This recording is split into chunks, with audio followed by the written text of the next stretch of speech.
Good afternoon, all. Paul from CamelbackTrading.org coming to you this Wednesday afternoon, July 9th. Looking at window traders market profile of the ES and NQ. So I'm going to show you on the charts.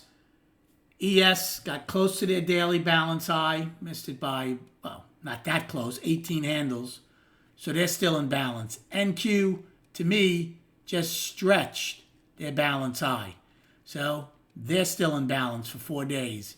ES is 5 days.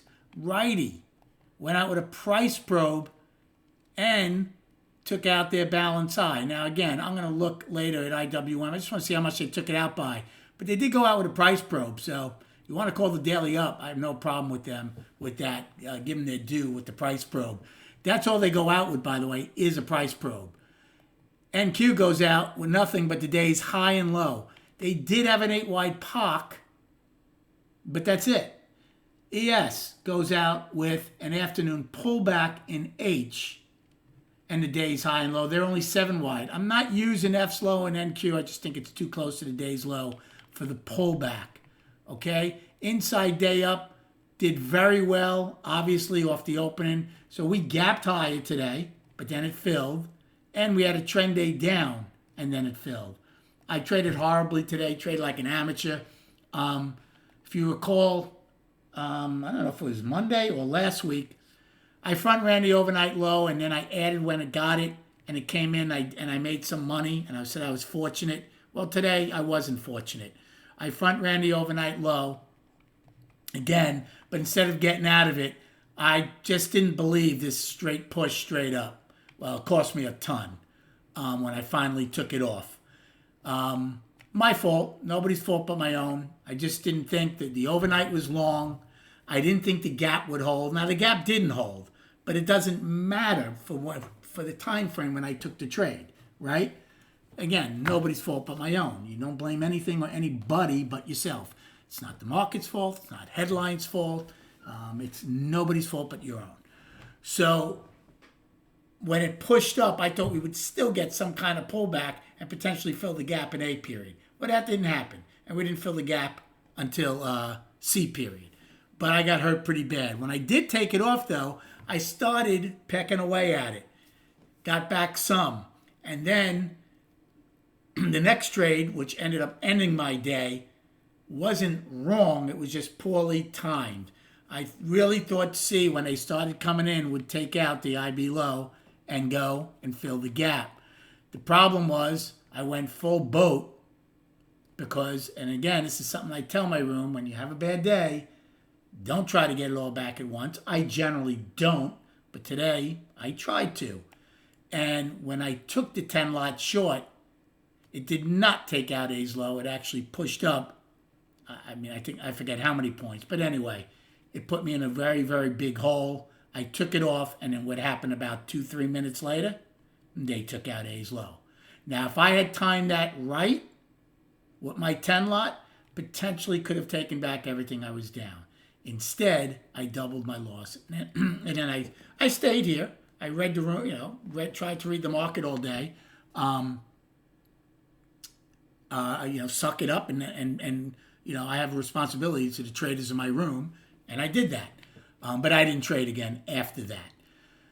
So today, when you look at it, was a 30-minute burst to the upside in A and a 30-minute burst to the downside in C. That's it. That's what it was. And then you spent a bunch of time frames trading sideways and then starting to grind up because the monthly's up, the weekly's up, you name it. So short-term players are incredibly, incredibly tough at times. You got to give them, I've talked about this ad nauseum, about giving them room to breathe. Again, it doesn't matter that it came in. It matters that we had an opening drive up initially, and I stood in the way of it. Plain and simple. So, not a good day P&L wise whatsoever. I don't think we saw the day poorly because actually, after we went trend, I told the room, I don't think we're going to hold trend, and I think we're going to play between yesterday's high until around 2 o'clock. And that's basically what we did. For the most part, that's basically what we did. So I don't think we saw the day wrong. I saw A period wrong. That's for shit sure. But I didn't see C period wrong. I just got in, like I said, too soon before it decided to go and rip below A's low. And then on the chart, because let's show you the dailies, what's happening. We know the monthly and weeklies are up. So here's SPY and ES. We didn't make an all-time high today. So it's a 5-day bounce. I incorporated Wednesday's low because Monday had gotten into it pretty good. Again, if you want to, because we're trading here, you want to redo it and use Monday's low, that's fine. I'm going to probably still use Wednesday. Regardless, it's balance. Then go to NQ. I wasn't using Wednesday because Monday's low didn't get into it too much. So it was a 3-day balance coming into today. Yes, we made an all-time high today in NQ, triple Q, and a composite, but not by a lot. It's an $8 balance, and they only took it out by 43 cents.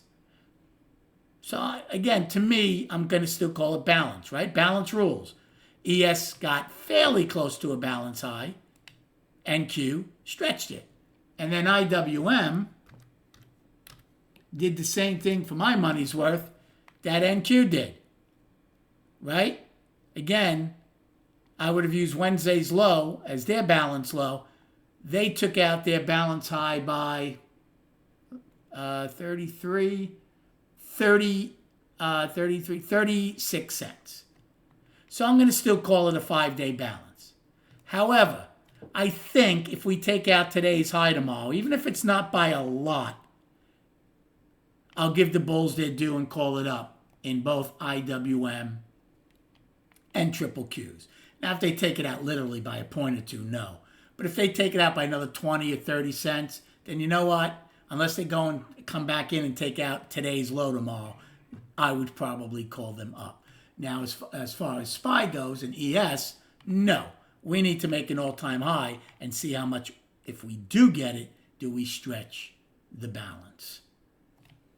Volume just under average in SPY and in triple Q. So again, that's not bad at all-time highs. You'd certainly like to see it a lot more, but it's certainly better than being maybe only half of the average if you were hitting all-time highs. I hope you had a much better day trading than I did. Rest up, enjoy your evening, and we'll speak prior to the opening tomorrow.